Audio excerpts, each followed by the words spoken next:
Hello everyone, मैं doctor Tanuja कुमारी आप सभी का स्वागत अपने यूट्यूब चैनल में करती हूँ। आज मैं आप लोगों से फिर से अशोक के धम्म के विषय में चर्चा करूँगी।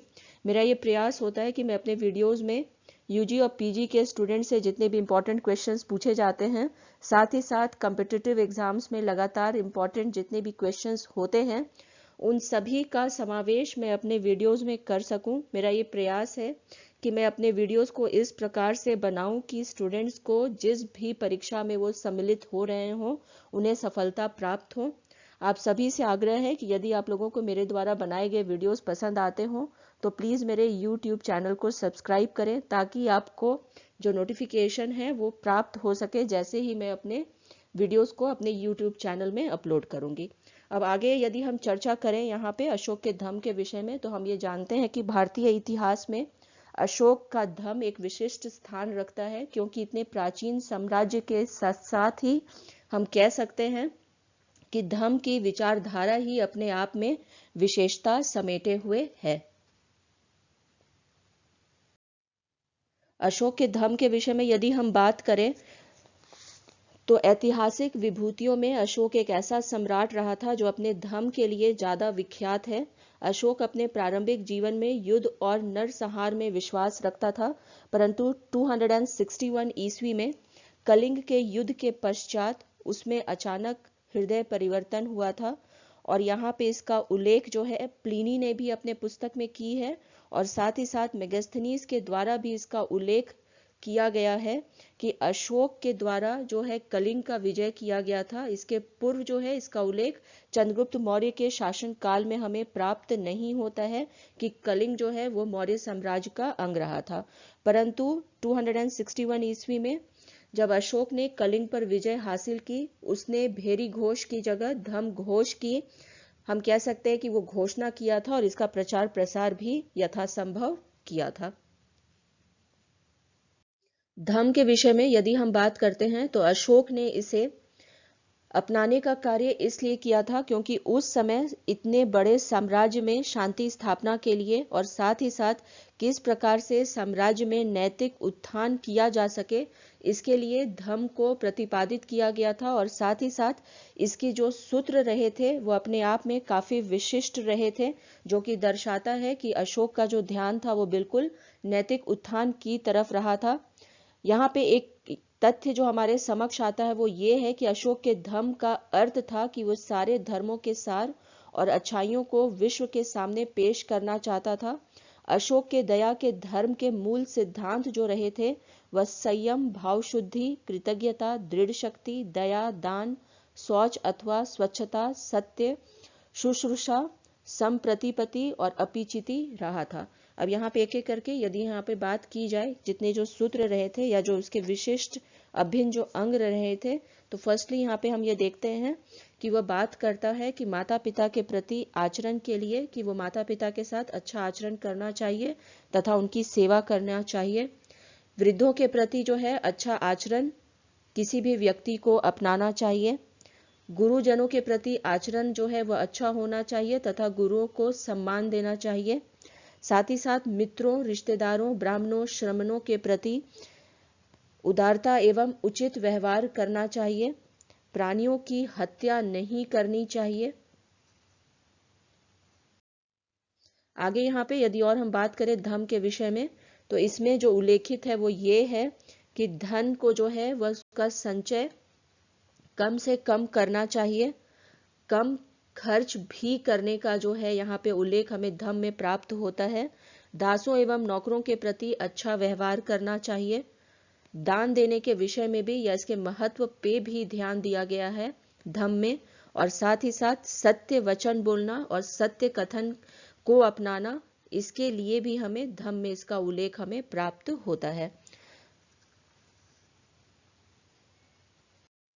अशोक ने तीसरे स्तंभ लेख में आसीन्व का अर्थ अशोक पाप मानता है तथा उन हानिकारक विकारों का वर्णन करता है जिनसे आसीन्व उत्पन्न होता है। और ये विकार थे चांडिय अर्थात उग्रता, निठुल्य अर्थात निष्ठुरता, मान अर्थात घमंड, क्रोध और साथ ही साथ यहाँ पे ईर्ष्या। इस प्रकार अशोक लोगों को इन विकारों से दूर रहने को कहता है और आसिन से बचने को भी कहता है। यहाँ पे इससे रिलेटेड यदि हम एग्जाम्स के कंटेक्स्ट में या जो कॉम्पिटिटिव एग्जाम्स में लगातार पूछा जाता है क्वेश्चन, वो ये है कि जो निषेधात्मक जो पहलू रहा है उसके विषय में हमें जानकारी कहाँ से मिलती है धम्म के विषय में, तो ये तीसरे स्तंभ लेख से हमें इसके विषय में जो जानकारी है वह उपलब्ध होती है। धम्म के विषय में यदि और हम बात करें तो इसमें देखा जा सकता है कि धम्म के लिए आत्म परीक्षण या आत्मनिरीक्षण का भी महत्व जो है इस पे बल दिया गया है। धम्म का एक प्रमुख सिद्धांत आत्मनिरीक्षण भी है, क्योंकि इसका पालन किए बिना मनुष्य अपने पापों को नहीं पहचान सकता तथा जब वह अपने पापों को नहीं जानेगा तब तक वह अपने आप को मुक्त भी नहीं पाएगा। अशोक के धम्म और बौद्ध धर्म के संबंध के विषय में यदि हम बात करें तो इसकी जानकारी हमें जो है बौद्ध धर्म के जो ग्रंथ हैं प्रमुख उनसे प्राप्त होती है, जिसमें कि दीर्घ निकाय के लखन सुत से तथा सिंहनाद सुत से और राहुलोवाद सुत से हमें इसके विषय में जानकारी प्राप्त होती है। यदि यहाँ पे कॉम्पिटिटिव एग्जाम्स के कंटेक्स्ट में हम बात करें तो इससे संबंधित क्वेश्चंस होते हैं कि अशोक के धम्म की व्याख्या हमें किसमें प्राप्त होती है, तो इसका आंसर यहाँ पे राहुलोवाद सुत होगा।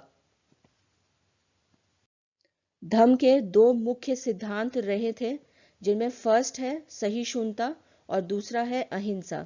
यदि यहाँ पे हम बात करें सहिष्णुता के विषय में तो इसका उल्लेख हमें 6th और 12th शिलालेख से प्राप्त होता है, वहीं अहिंसा की जानकारी हमें फर्स्ट शिलालेख से प्राप्त होती है। अशोक बौद्ध धर्म का अनुयायी जरूर था, परंतु वह सभी धर्मों के प्रति सहिष्णु रहा था। अशोक ने अपने 6th और 12th शिलालेख में धार्मिक सहिष्णुता की जानकारी भी देता है। अशोक अपने देवनाम प्रिय और प्रियदसी के नामों पर गर्व करता था, जिसका अर्थ होता है देवताओं का प्रिय। अशोक बौद्ध धर्म का अनुयायी जरूर रहा था, परंतु वह किसी भी धर्म के प्रति असहिष्णु नहीं रहा था। और यहाँ पे यदि हम अहिंसा की बात करें तो अहिंसा से अर्थ था कि किसी भी व्यक्ति के प्रति हिंसा को नहीं अपनाना और साथ ही साथ पशुओं के तरफ भी जो व्यवहार है वो अहिंसात्मक जो है उसे अपनाना।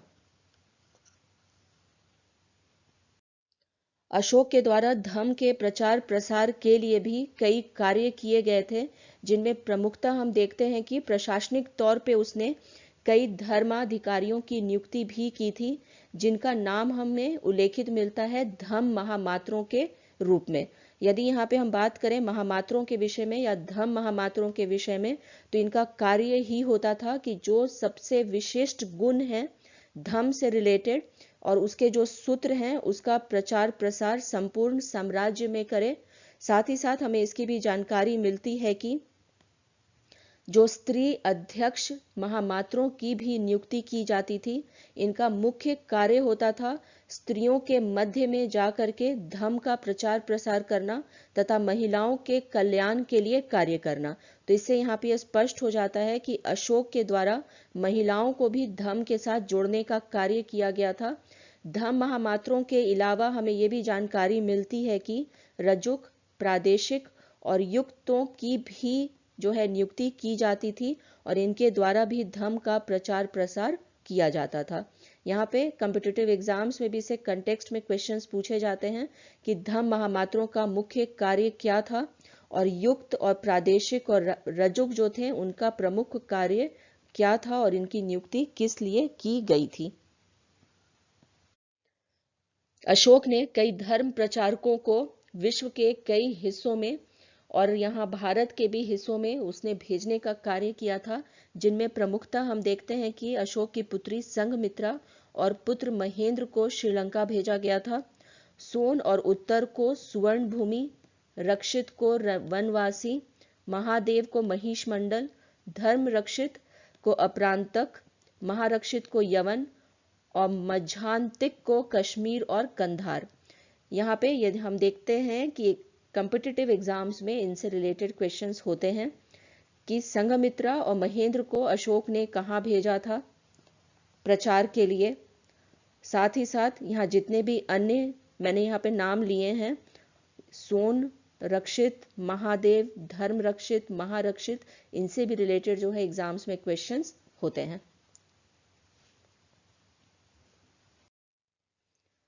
अब जिस प्रकार से धम्म के जो सूत्र महत्वपूर्ण रहे थे, उसी तरीके से हमें यह भी जानकारी मिलती है कि जो धम्म यात्राएं रही थी वह भी बहुत इंपॉर्टेंस रखता है धम्म के विषय में यदि हम चर्चा करते हैं तो।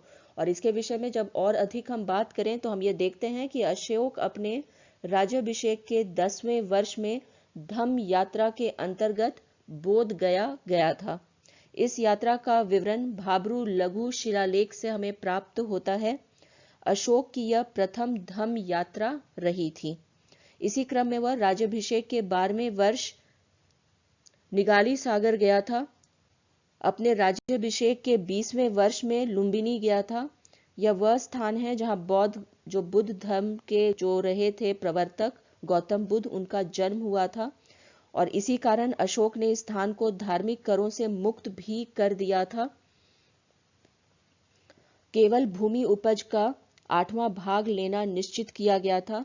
यात्रा के अंतिम चरण में वह कुशीनगर पहुंचा, जहां बुद्ध को महापरिनिर्वाण प्राप्त हुआ था। ब्रह्मगिरी के शिलालेख में अशोक द्वारा 256 रातें धम्म यात्रा में बिताने का उल्लेख प्राप्त होता है। अब यहाँ पे यदि हम बात करें कॉम्पिटिटिव एग्जाम्स के कंटेक्स्ट में, तो ये बहुत ही इंपॉर्टेंट हो जाते हैं। जितने भी तथ्य या फैक्ट्स मैंने यहाँ पे आप लोगों से चर्चा किया है, यहाँ पे जैसा कि जो फर्स्ट धम्म यात्रा है वो कब हुआ था, धम्म यात्राओं के विषय में हमें विवरण कहाँ से प्राप्त होता है, तो इसका आंसर होगा भाब्रू लघु शिलालेख से। राज्याभिषेक के 10वें वर्ष अशोक कहाँ गया था, इससे भी रिलेटेड क्वेश्चंस होते हैं एग्जाम में। राज्याभिषेक के 12वें वर्ष अशोक जो है वो कहाँ गया था, इससे भी रिलेटेड एग्जाम्स में क्वेश्चन होते हैं। साथ ही साथ जो है ब्रह्मगिरी का जो शिलालेख, जहां से हमें ये जानकारी प्राप्त होती है कि अशोक ने 256 रातें धम्म यात्रा में बिताने का कार्य किया था। ये सभी ही बहुत इंपॉर्टेंट हो जाते हैं यदि हम इनकी चर्चा कॉम्पिटिटिव एग्जाम्स के कंटेक्स्ट में करें। धम्म घोष के विषय में जब हम बात करते हैं तो इसके जो उद्देश्य रहे थे, यदि उनकी हम चर्चा करें तो हम ये देखते हैं कि धम्म घोष से पूर्व अशोक कलिंग विजय कर चुका था और संपूर्ण भारत में मौर्य साम्राज्य का विस्तार हो चुका था। अशोक का मुख्य लक्ष्य अब अपनी प्रजा के विद्रोह की भावना को कम करना रहा था। आसपास के राज्यों को आक्रमण से रोकना तथा शांति बनाए रखना भी धम्म घोष का उद्देश्य था। अपनी धम्म नीति के तहत अशोक शांति और अहिंसा को बढ़ावा देता था। इसी क्रम में उसे कलिंग नरसंहार के बाद बार बार पश्चाताप करते हुए बताया गया है। इससे जनता के मन में प्रतिशोध की भावना पर लगाम लगा और विद्रोही चेतना में कमी आई थी। धम्म नीति से जनता की नैतिकता में वृद्धि हुई थी और लोक व्यवस्था को बनाए रखना आसान हो गया था। साथ ही साथ पड़ोसी राज्यों के साथ धम्म विजय पर बल दिया गया था। इस प्रकार अशोक की धम्म नीति उसके राजनीतिक उद्देश्यों की प्राप्ति में सहायक रही थी। धम्म के विषय में यदि हम बात करें या धम्म नीति के विषय में, तो यहाँ पे ये हमें ध्यान रखना होगा कि अशोक ने धम्म नीति का आवश्यकता अनुसार उपयोग किया है। उसकी दूरदर्शिता का ये और महानता का परिचायक है। अशोक ने व्यावहारिकता पर बल देते हुए स्वयं को धम्म नीति से बांधा नहीं था। वह राज्य की आवश्यकता अनुसार अन्य उपायों का सहारा भी लेता रहा। उदाहरण के लिए शांति पर बल देने के बाद भी उसने अपनी सेना को विघटित नहीं किया। साथ ही वह जनजातियों को धमकी भी देता रहा कि नैतिक व्यवस्था का पालन नहीं करने पर परिणाम बुरे होंगे। उसी प्रकार अहिंसा पर बल देने के बाद भी उसने अपने अधिकारियों को दंड देने का अधिकार प्रदान किया। स्पष्ट है कि अशोक की राजनीति उसकी धम्म नीति से पूर्णतः बंधी हुई नहीं थी, बल्कि वह राज्य की आवश्यकता अनुसार इसका उपयोग करता था। लास्टली यहाँ पे यदि ये हम कहें यहाँ पर कि अशोक का जो धम्म था वह बिल्कुल भी संकुचित नहीं था, उसे हम संप्रदायवादी नहीं कह सकते हैं। उसके धर्म का व्यापक लक्ष्य था समाज को सुव्यवस्थित बनाए रखना। उसका उद्देश्य यह रहा था कि लोग माता पिता की आज्ञा माने, ब्राह्मणों और बौद्ध भिक्षुओं की आदर करें।